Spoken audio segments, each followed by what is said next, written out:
சனிக்கிழமையான மது குடிக்கணும், என்ஜாய் பண்ணணும் அப்படிங்கிற கட்டாயம் கிடையவே கிடையாது. சோஷியல் ட்ரிங்கிங் அப்படிங்கிறது ஒரு ஹேபிட்டாக மாறிப்போச்சு. ஆனால் அப்படி அன்றைக்கி ட்ரிங்க் பண்ணாமல் மற்றவங்க பண்ணுறதை பார்த்துக்கிட்டு என்ஜாய் பண்ணிக்கிட்டு நாம் ஆல்கஹால் சாப்பிடாமல் இருக்கும்போது பல நன்மைகள் நம்மளுக்கே கிடைக்கிது. ஒன்று, நம்ம உடல்நலன் பாதுகாக்கப்படுது.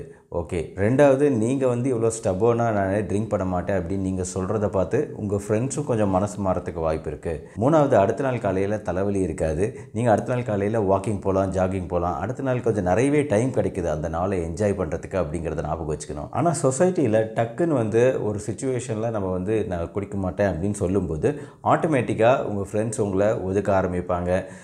ஒரே ஒரு ட்ரிங்க்ஸ் பண்ணுறா அப்படிம்பாங்க. நான் வீட்டில் சொல்லடா ஒன்று பண்ண அப்படிம்பாங்க. நீங்களும் சேர்ந்து குடிக்கலனா அன்றைக்கி என்ஜாய் பண்ண முடியாது, ஃபன் கம்மியாக இருக்கும் அப்படின்னு நினைப்பாங்க. ப்ளஸ் நீங்கள் சுத்தமாக ஸ்டபோனாக இருக்கிறீங்க அப்படின்னா அவங்க விட்டுடுவாங்க. அடுத்த வாட்டி உங்களை கூப்பிட மாட்டாங்க. வெளியே போகிறாங்க, படத்துக்கு போகிறாங்க அப்படின்னா கூப்பிட மாட்டாங்க. பரவாயில்லைங்க, டசன்ட் மேட்டர். உங்களுக்கு ஒரு புது ஃப்ரெண்ட் சர்க்கிள் உருவாக்கலாமே.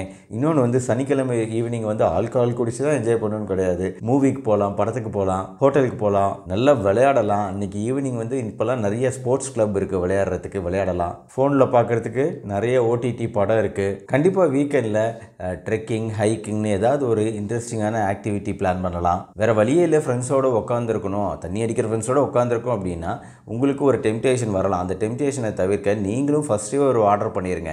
அதாவது நீங்கள் ஒரு soda, normal soda, carbon di oxide soda உடம்புக்கு நல்லதுன்னு சொல்லியிருக்கேன். சோடா ஆர்டர் பண்ணிட்டு நீங்கள் பாட்டுக்கு உட்காந்துருங்க. ஸோ அப்போ உங்களுக்கு பெருசாக தொந்தரவு பண்ண மாட்டாங்க. அப்படி நீங்கள் சோடா குடிச்சிக்கிட்டு அவங்க பேசுகிறது கேட்டிங்கன்னா அதில் நீங்கள் நல்லா என்ஜாய் பண்ணுவீங்கிறதுல டவுட்டே கிடையாது. So please think over.